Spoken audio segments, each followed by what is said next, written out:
Saudara-saudariku yang terkasih, pada hari ini kita bersama gereja merayakan hari kenaikan Tuhan kita Yesus Kristus ke surga. Pada permenungan kali ini, kita akan diajak untuk melihat karya terbesar Allah dalam hidup kita. Biasanya seorang pemimpin seringkali membutuhkan wakil. Maka karena itu, ketika ada presiden, ada wakil presiden. Ada gubernur, ada wakil gubernur. Atau di lingkup yang paling kecil, ada ketua kelas, ada wakil ketua kelas. Hal itu menunjukkan memang bahwa seorang pemimpin seringkali harus didampingi ataupun memiliki seorang wakil. Yang kemudian kalau dia berhalangan atau tidak bisa melaksanakan tugas, ia mempercayakan tugas-tugasnya pada wakil ini. Biasanya wakil itu adalah seorang yang bisa memahami apa tanggung jawab dan tugas dari pemimpin itu. Bahkan boleh dikatakan kemampuan dia kurang lebih sama.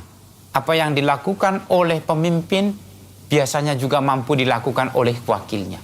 Maka tanggung jawab yang akan diberikan oleh pemimpin ini kepada wakilnya biasanya tanggung jawab yang memang bisa dipercayakan, bisa dikerjakan oleh pemimpin itu. Hari ini kita merayakan Yesus naik ke surga. Kita tahu bahwa Yesus adalah seorang pemimpin. Dialah pemimpin kita yang paling unggul. Tapi sekalipun dia pemimpin kita yang paling unggul, ketika dia pergi meninggalkan dunia ini dan pergi ke surga, dia mewariskan tugas dan tanggung jawabnya. Tanggung jawab itu kepada para wakilnya. Maka ketika dia hendak berangkat pergi ke surga, dia mengatakan kepada para muridnya demikian.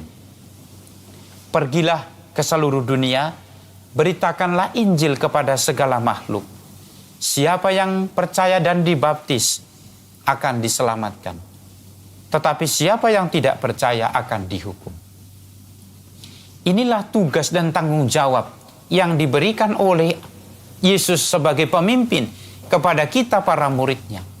Kita sebagai wakilnya sekarang ini ada di dunia, diberi tanggung jawab untuk mewartakan Injil kepada segala makhluk.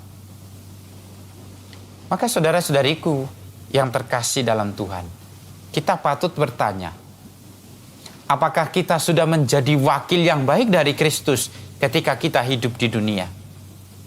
Kita tidak mungkin tentu bisa mewartakan Kristus yang Maha Rahim ketika kita juga tidak belajar mengampuni orang-orang ada yang di sekitar kita. Kita tidak bisa menjadi pewarta dari kabar gembira ketika hidup kita belum dipenuhi oleh kegembiraan dan sukacita. Bahkan kita tidak bisa mewartakan Allah yang penuh kasih kalau kita sendiri masih dipenuhi oleh kebencian, dendam, dan iri hati.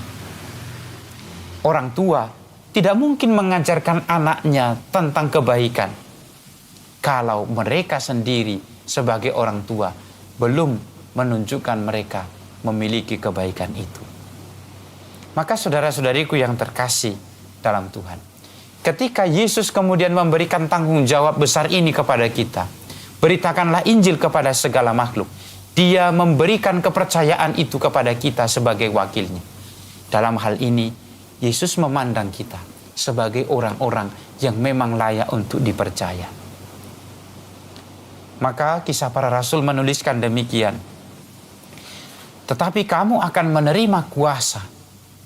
Kalau Roh turun ke atas kamu, kamu akan menjadi saksiku di Yerusalem, di seluruh Yudea dan Samaria, bahkan sampai ke ujung dunia. Maka saudara-saudariku, ketika kita dipercaya oleh Yesus sendiri sebagai wakilnya, kita bukan hanya dipercaya begitu saja, tapi Yesus juga menegaskan bahwa ketika Roh itu diberikan, dikaruniakan dan turun atasmu, Roh itulah yang akan membuat kamu mampu untuk mewartakan kabar gembira bahkan di seluruh dunia. Maka saudara-saudariku yang terkasih, mari kita ingat dan sadari kembali bahwa memberitakan Injil ke seluruh dunia bukan pertama-tama kita harus pergi kemana-mana Bukan pertama-tama kita harus pergi ke seluruh dunia, mengelilingi dunia. Tapi kita hendak disadarkan bahwa mewartakan Injil ke seluruh dunia, menjadi murid Kristus yang sejati di tempat di mana kita tinggal. Maka tugas mewartakan Injil itu tidak melulu hanya sebagai orang berkhotbah di satu tempat, tapi lebih-lebih kita diajak untuk menjadi murid yang sejati. Maka jika Anda sungguh-sungguh menjadi Kristen yang sejati, menjadi orang Katolik yang sejati, Anda tidak perlu mengajak orang untuk menjadi Katolik. Dengan melihat hidup kita, dengan melihat hidup Anda, orang akan terpanggil untuk menjadi beriman pada Yesus. Tuhan memberkati.